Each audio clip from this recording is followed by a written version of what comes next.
తగలబెట్టండి sir Niranjan గారు. ఇదే చంద్రబాబు నాయుడు గారికి చెప్తా ఉన్నా, పొద్దున్నే బేవర్స్ గాళ్ళు ఎక్కువైపోయారు.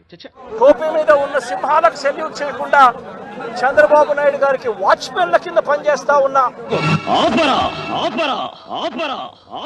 అంతకు మించి ఒక్క మాట ఎక్కువ మాట్లాడితే నీ నాలుక చీరేస్తాను.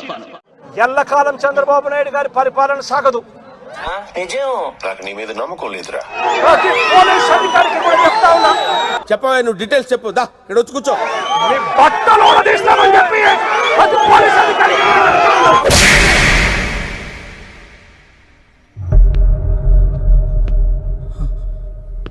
మీ యూనిఫామ్ తీయించి మీకు ఉద్యోగాలు లేకుండా చేస్తామని కూడా ఈ సందర్భంగా అన్నా ఓకే సెకండ్ అండి. పోలీసులను బట్టలు ఉడదీసి కొడతా అంటున్నావు. అంటే అది పోలీసులు ఏమన్నా నువ్వు ఇస్తే వేసుకున్న బట్టలు అనుకున్నావా? కష్టపడి చదివి రన్నింగ్ రేసుల్లో ఎగ్జామ్స్లో పాస్ అయి చిటికలే ఎన్నో వేల మంది పోటీ పరీక్షల్లో నెగ్గి వేసుకున్న యూనిఫామ్ ఇది. నువ్వెవడో వచ్చి ఉడదీస్తా అంటే ఉడదీయడానికి ఇదేమి అరటి తొక్క కాదు.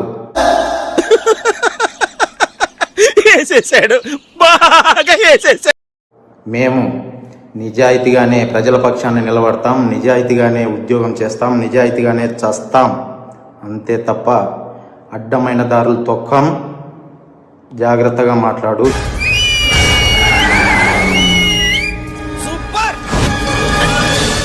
మీకు ఇంక మొదలైపోయిందండి. నాకు ఒక్క అవకాశం అండి. మేమేంటి, పోలీసులు అంటే ఏంటి, పోలీస్ పవర్ అంటే ఏంటో చూపిస్తాను. ఏంటి చికెన్ గునియా వస్తుందా?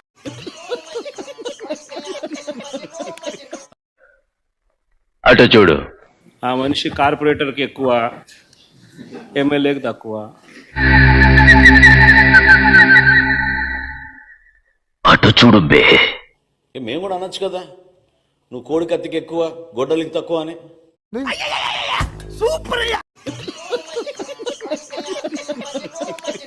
మనిషి కార్పొరేటర్కి ఎక్కువ, ఎమ్మెల్యేకి తక్కువ. జీవితకాలంలో ఇప్పుడు ఎమ్మెల్యే ఒకసారి అయినాడయ్యా. దేవుడు తీసుకెళ్లినటువంటి తండ్రి శవం, నువ్వు పంపించినటువంటి బాబాయ్ శవం, ఈ రెండు చావు మేళాలు కలిసొచ్చి నీ విజయానికి బ్యాండ్ మేళం అయ్యాయి గాని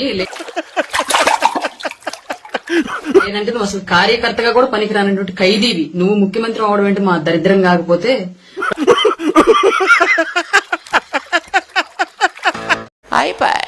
మధ్యలో చూడు ఎలా ఉంది. గట్టిగా ఉంది. మన స్కూల్ బెంచ్ లాగా ఎంత గట్టిగా ఉందోరా. కొట్రా, కొట్టు, పర్లేదు, కొట్టు. నువ్వు కొట్టు.